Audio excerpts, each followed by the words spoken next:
And now we're going to talk about Sagittarius, Capricorn, Aquarius, and Pisces. Sagittarius is so different from the sign that came before it, Scorpio, which is the most powerful sign in the entire zodiac. Scorpio will take your secrets to their grave. You don't want to share your secrets with Sag because they're so open and so honest. If you ask them a direct question, they'll give you the truth, and there's a secret. There it is right there. They are jovial. They are very philosophical, even at a young age. And if you have your Venus in Sag, or you are with someone who has their Venus in Sag, you love to travel. You love to follow the sun. You love to see the far horizon. You are born with a love of people from far away places. Sagittarians are natural students of human nature. They understand people. Even a little 6-year-old Sagittarian.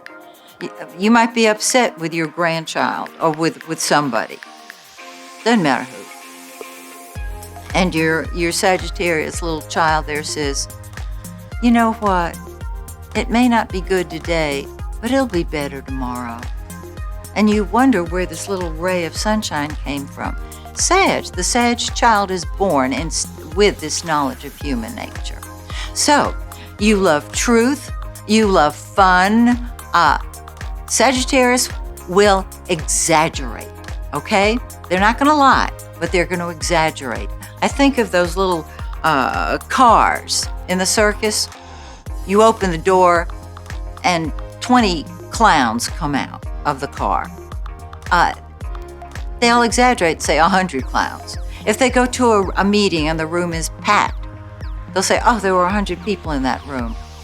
They will exaggerate, but they will not lie. They will give you the truth. So be prepared if you're with a Sag to get the truth right between the eyes. Capricorn. If you're a Capricorn, you don't mope, you don't hope, you cope.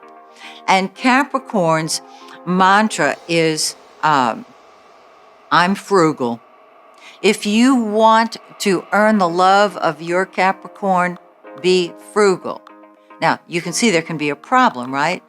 If you were born with a credit card in your hand, and your mantra is, let's go shopping, you may have an issue with Capricorn, and that Capricorn may have an issue with you because they tend to be very frugal. I used to tell my father, who was a Capricorn, that his wallet needed to be surgically removed from his back pocket. And he said, you all just are spendthrifts. And we had a word for what he was. It was cheap. Capricorn can save money. Capricorn is traditional, wants the traditional life. And so if you will respect your Capricorn, because they're at the top of the zodiac, they're at the top. They've worked their way to the top, getting pay raises and advancements. If you tell him, I respect you, if you tell her, I admire what you've accomplished, you're speaking their love language. Our next sign is Aquarius. And Aquarius marches to its own drummer. They are so not from here. Oh my word, they are so unique and different. They broke the mold on Aquarians. I had an astrology student years ago who tried to get her husband to say, I love you.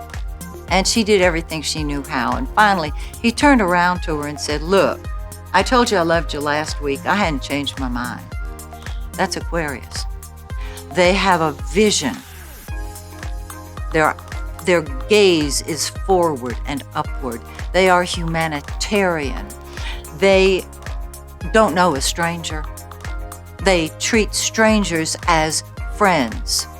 They are so needed now in the Aquarian age. So,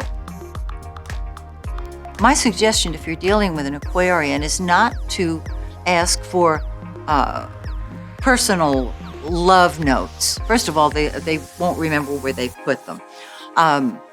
But to realize that the Aquarian is here to serve humanity.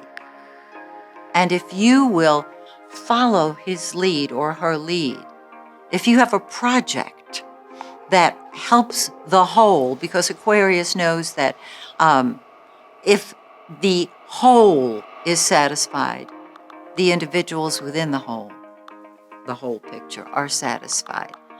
If you will do that, your Aquarian will see you as a friend, and you will find that bond between the two of you. I love Aquarians. Aquarius rules astrology, and astrologers are very unique and different. And I mean that as a compliment to all of my colleagues. And if you're watching the show, you're a colleague. Our last sign is Pisces. And when Venus is in Pisces, it is in the sign in which it is exalted. It is the most beautiful place it can be. Now, Pisces is a dreamer. Pisces hears a distant melody. Pisces is filled with divine inspiration. And so if you have Venus in Pisces, you have a dream of the perfect love. And the frustrating part in that is that it's very difficult for anybody to live up to your dream. So you may have to build a fantasy around somebody. And I don't mean that in a negative way. You may find something that really speaks to you about that other person. And that is what you fall in love with. You're in love with the idea of spiritual service. It is so magnificent. You are magnificent. You appreciate music and art. And on occasion, tend to need to escape from the world. So if you are involved with someone who has Venus in Pisces, they love their solitude and their privacy. Let them go off to a waterfall, to the woods, to the beach. Give them time to listen to the God within speaking to them. And they will adore you right back. They may put you on a pedestal, and that's the only drawback. If you have Venus in Pisces, you may tend to put the other person on a pedestal. And it's very hard to stay on a pedestal because the only place you can go is down. There's no perfect ideal person. But with Venus in Pisces, you may find that person because you won't settle for anything less. So, we have Sagittarius, hail fellow well met in its purest sense, that says, if you can't take a joke, too bad. Capricorn says, I don't mope, I don't hope, I cope, and I work hard. And that's what they love to do, so praise them for that. Aquarius loves humanity and wants to be the humanitarian. And Pisces is divinely inspired to find that fairy tale dream come true. Well, I hope that you have enjoyed this particular segment of Practical Astrology, and I hope you'll be back for more. And if you want more information, check the information box below.